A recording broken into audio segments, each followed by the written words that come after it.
Hey, what's up everybody, and welcome back to Fiverr Talks. Today we've got another video to help you become a great Fiverr seller, and this one is for conspiracy theorists, because today we're talking about Fiverr's secret evaluations. Did you know they're evaluating you in secret? Well, they are, and today we're going to talk about how they're doing it, what it means, and what you should do as a reaction. So make sure you stick around for today's video. That's right. Today we're talking about secrets. Do you have secrets? Everybody's got secrets. Fiverr's got some secrets, and today we're talking about the secret ways they evaluate us as sellers that we'll never see the results of. Now, the first thing I should say is that just because Fiverr is gathering data doesn't mean we have a right to see it. They are fully within their rights, and this is totally okay. It's above board. I'm not saying it's not an above board thing, but I am saying it's something that you should at least know about, because these are things that we need to, as sellers, prepare our customers for and prepare ourselves for, or maybe cater our services to, so that we can receive the highest marks possible on every evaluation.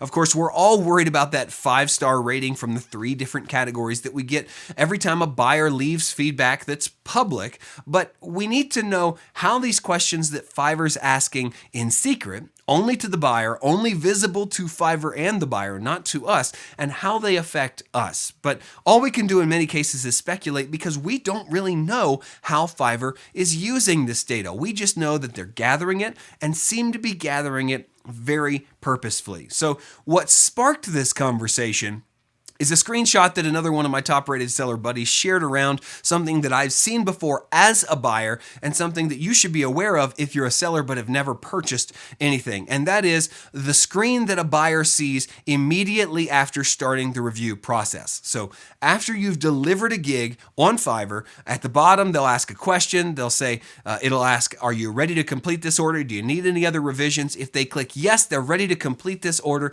the first screen they see after that is this one. And the question is posed, how satisfied are you with the value for the money of this service? How satisfied are you with the value for the money of this service? It seems that before they're leaving a rating, Fiverr wants to ask each buyer, what do you think of the value proposition here? You purchased it, you're now leaving a review. What do you think of the value proposition? Are you really satisfied? Did you get more than you paid for? Did you pay a little more than for what you expected to get out of this? Where did it land on the value proposition side of things? And many people would ask, hey, what is this question doing there? Why put this in front of a review? Why ask each buyer this? What's Fiverr doing with this? And my answer to that question is, none of us really know, but my speculation is, I believe Fiverr's gathering data because they want to use it. I don't think there's any reason for them to put another step in there, another point of friction in that review process, which helps not only them, but us. It helps everybody if they're not going to use the data. So I definitely think Fiverr is using this to influence search results. They're trying to figure out who offers the greatest value proposition. After people go through your process, they pay your stated rate, they get your work, they're ready to complete and leave a review. How do they feel about the value proposition? Because at the end of the day, what Fiverr is trying to promote to the top of their search engine results is value. They're trying to get the people who offer the best possible service at the lowest possible price, or the most fair possible price, I think is probably the best way to say it when you're talking about value, and promote those people, because those services will be purchased more often than not. I'm sure that they've done research to show them that value is one of the greatest influencers of a purchase on Fiverr that a buyer makes in some kind of distinction. I'm sure they know that data, and that's why they're asking that question. So we have to realize that as sellers, value, what you're getting for the money, is extremely important on Fiverr. It's not just about, do I deliver the best service on Fiverr? It's, does my price and service combination, we talked about this a few weeks ago, create a real value for the customer? Is it a value proposition that's attractive to customers? You need to know that Fiverr's tracking that. They're trying to figure out who offers the best value proposition, and they're, I believe, promoting those people. And this is why the most common question I get in the comments down below is, hey, I've got a great gig, a lot of great reviews, a great gig thumbnail, great gig video. I follow all the tips that you give. And yet my orders sometimes just seem to drop, or I'm not getting the orders that other people are. And what's going on? And the truth is, the reason we can't figure out where we should be in the Fiverr search results like a mathematical equation is because there's hidden data that they're not sharing with us from questions like this in the mix. They don't tell us where we stand on the value scale. They don't tell us how our value proposition stacks up against our competition.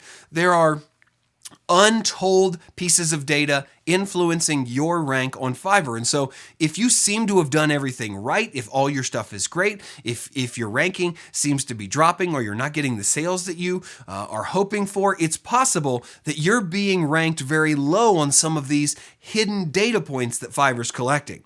And this isn't the only way that they're doing it. It's not just through this one question in the rating or checkout process. They're also sending anonymous surveys to buyers after a gig is completed. So this doesn't happen every time. It's happened to me, maybe I would say 25% of the time, maybe 30% of the time.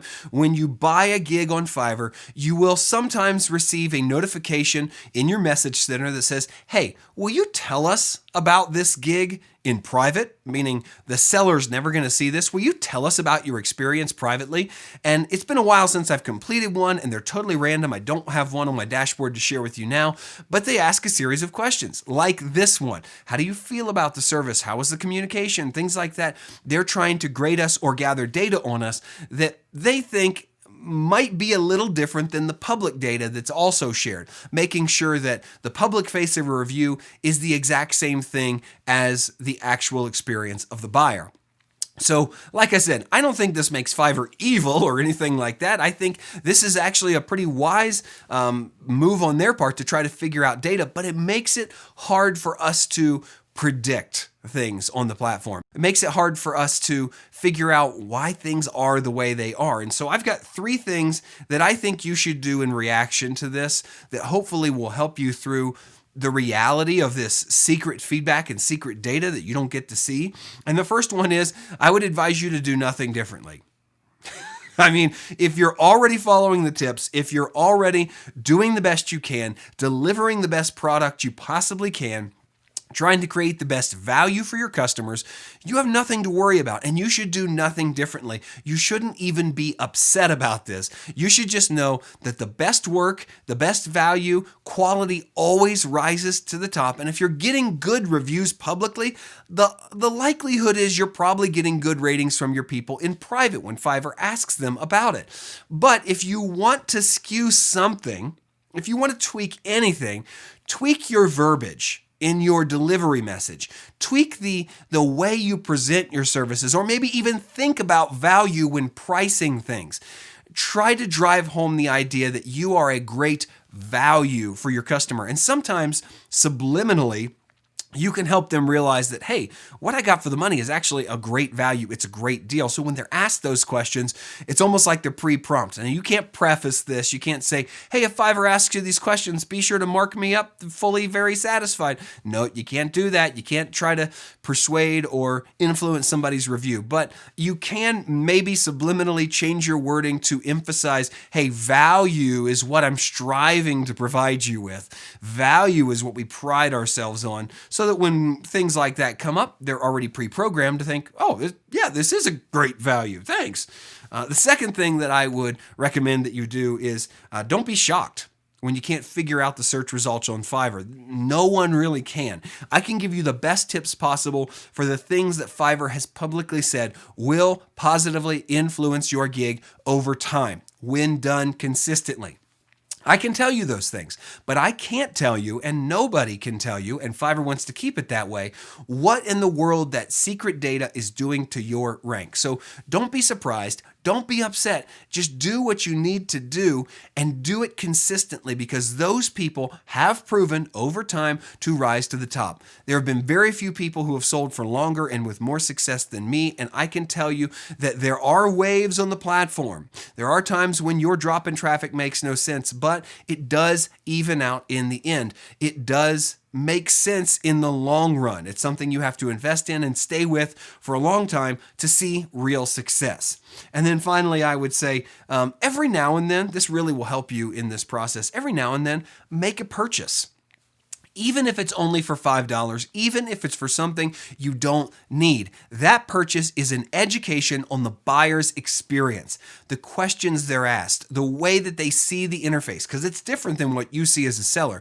The things they go through to get a project from point A to point B. If you're making a purchase once, twice, 3, 4 times a year, maybe once a month, whatever it is, whatever you can afford, you're getting to see, that's an education. You're getting to see the other side of the coin, and that's extremely valuable for you as a seller to know what your buyers are going through. So try doing that every now and again, because these questions may change. This may not be the question they ask in a month or 6 months or a year. They may stop this altogether. They may put in new questions, add more. Who knows? But you never know unless you buy something. So I would recommend doing that every now and then to keep yourself up on the latest trends and the latest process.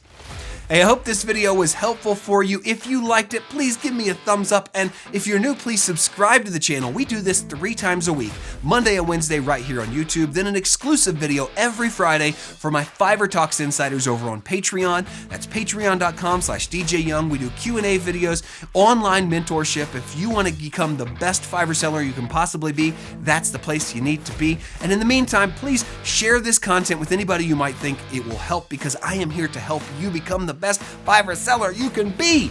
Fiverr Talks is the place for you to be, both at the end of 2020 and in 2021 and beyond. So thanks for joining me, and until next time, keep doing, because the future favors the doers.